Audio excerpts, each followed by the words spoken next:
What's going on, guys? Kiger here, and today we're going to be talking about the new way to increase the power of your companion's transcendence. We're going to be talking about the good, the bad, and definitely the ugly. Let's get into it.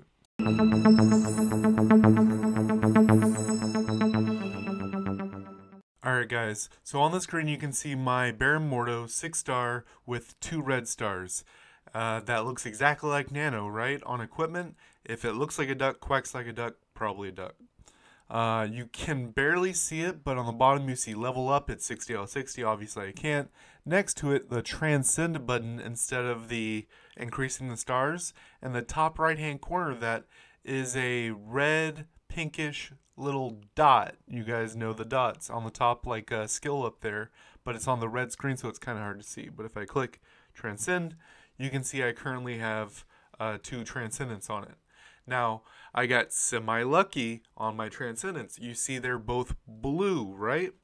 Now, if I click the third one right here, this is what it will cost me to go to Transcendence 3. It would cost me 70 Mordo shards, seems to be that number across the board, and 200 Transcendence crystals. The first two cost 100. I'm assuming it's 100, 100, 200, 200, 300, 300. I don't know that for certain, but that's what it looks like so far. I will explain how you get those in a minute. Right now I'm just going over what Transcendence actually is. So if we click up here in the magnifying glass, we can see the steps that we have. So what I have already is up here, Transcendence current grade. Currently I have a 3 grade. As you see, 730 is the number it gives me. 730 is right there. So you want to talk about RNG on top of RNG? One, you roll the rarity, which is the color. I have blue, white, green, blue, just like equipment. Purple, gold, and red. So I rolled a 21% for the 3-star up here. Then after that, then I have 7%, 7%, 7%, like it shows right here. That's the full 21%. I rolled the 7% for the HP 730. At least I got the top of 3-star, right? I actually tried re-rolling 4 times, as you see, 4/15, and all 4 times rolled 1-star, kind of varying of the 277 and the 292, back and forth between those, but they were all 1-star. It lets you choose which one you want to keep, which is what they were kind of interesting how they stated it in the dev notes, was that you can go for random stats. This is what they're talking about.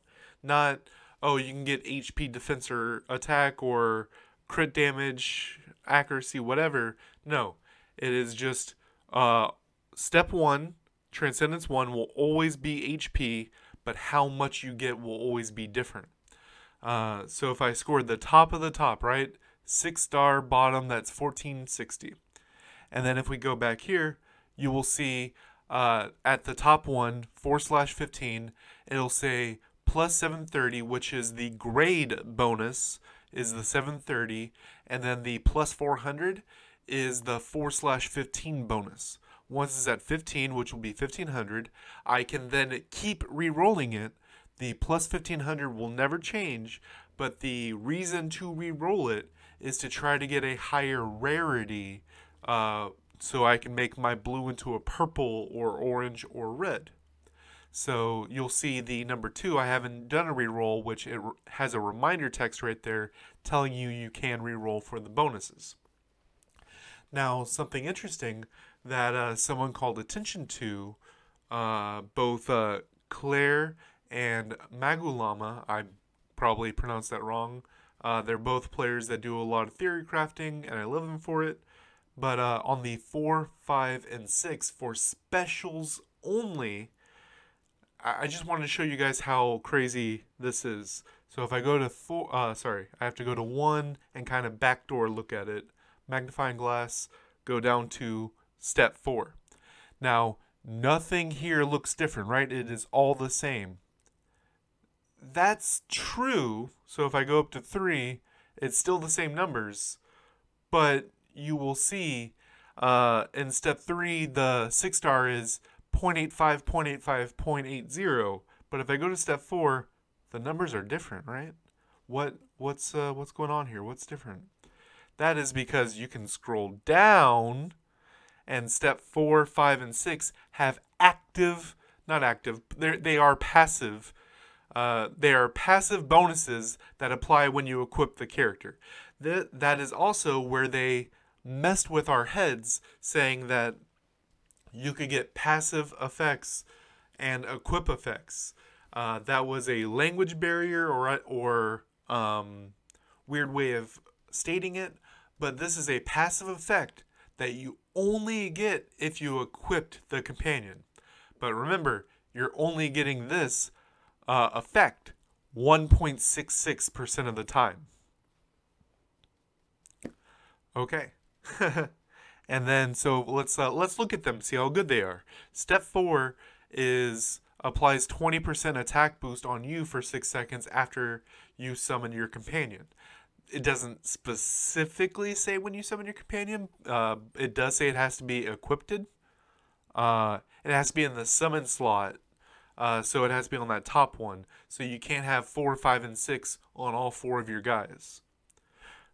Step 5, but you can have 4, 5, and 6 all apply on the same companion, is what it looks like so far. Step 5 is create a barrier equal to 20% of your max HP. That is half as strong as Ultron's barrier. That is ridiculous.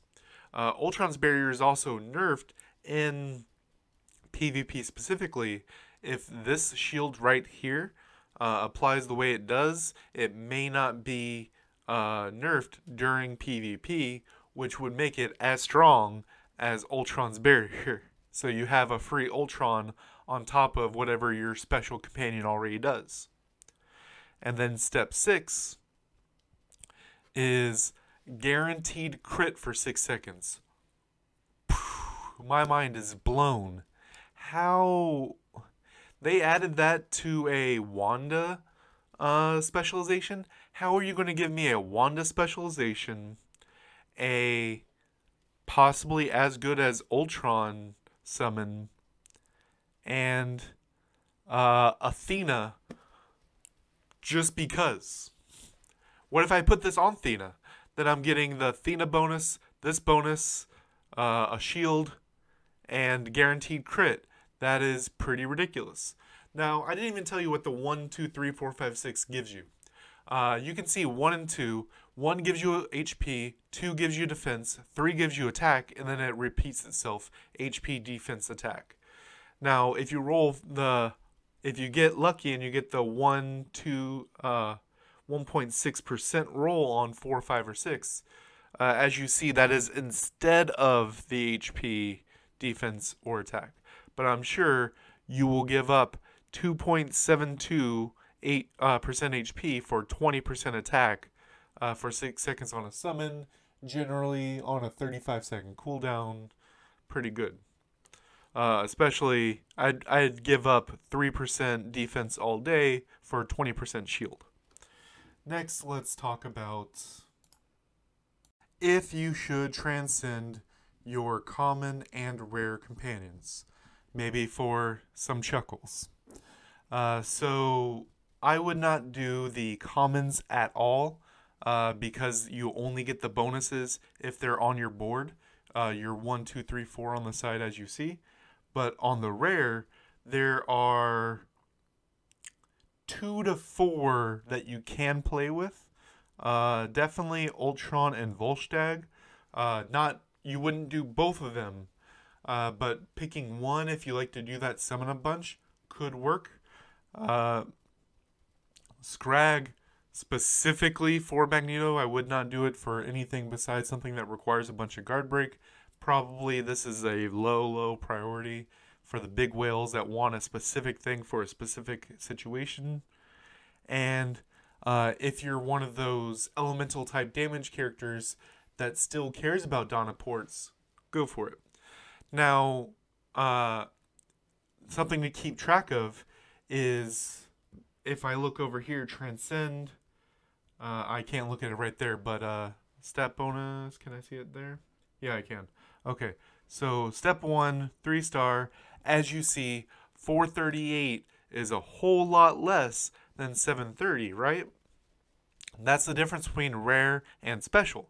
And also 4, 5, and 6, if I scroll, does not have those passive bonuses as well. So I would recommend for people that are going in on companions to crunch everything up to the specials that you want and try to get those 4, 5, and 6 bonuses, because those are game-breakingly crazy.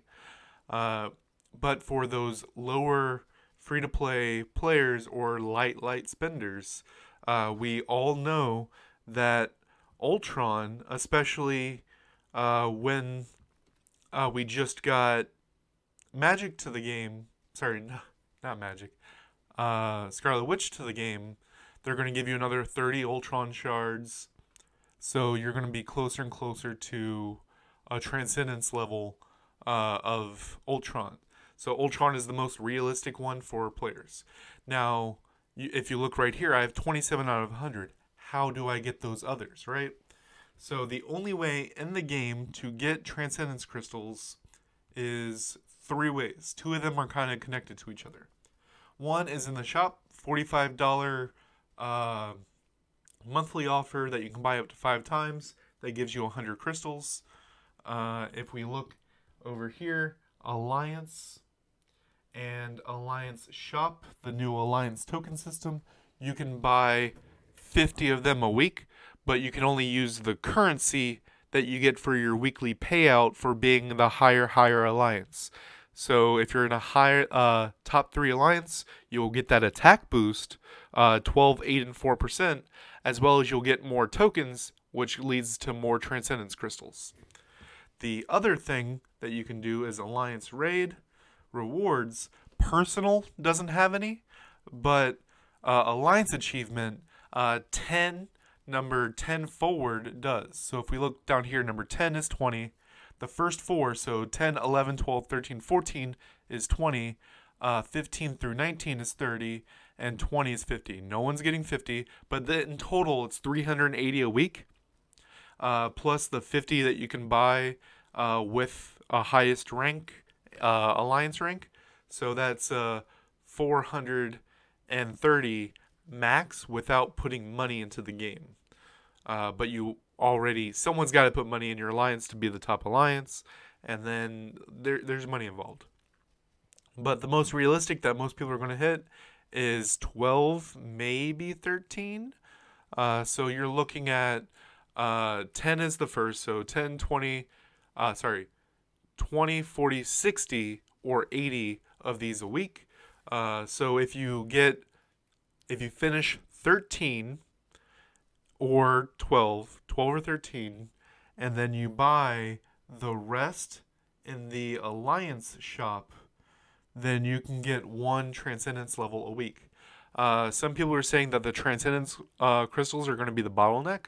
Right now they are, but I believe actually getting the 70 required to get a Transcendence level, shards of a character, and 20 shards of a character to do the reroll. It's a lot less for this to do the reroll. Let me see. Companions, Mordo, Manage, Transcend. Click that. It's 10 shards of your character and 20 crystals to do a reroll. I'm not doing that because I would like to complete his Transcendence before I go back and start doing more rerolls. I did the 4 currently to test it. But yeah, guys, that's Transcendence explained. Let me know in the comment section down below how your Transcendence is doing, how you think this is going to affect the game, and tomorrow, Saturday, is going to be my Scarlet Witch real breakdown build video. See you guys next time.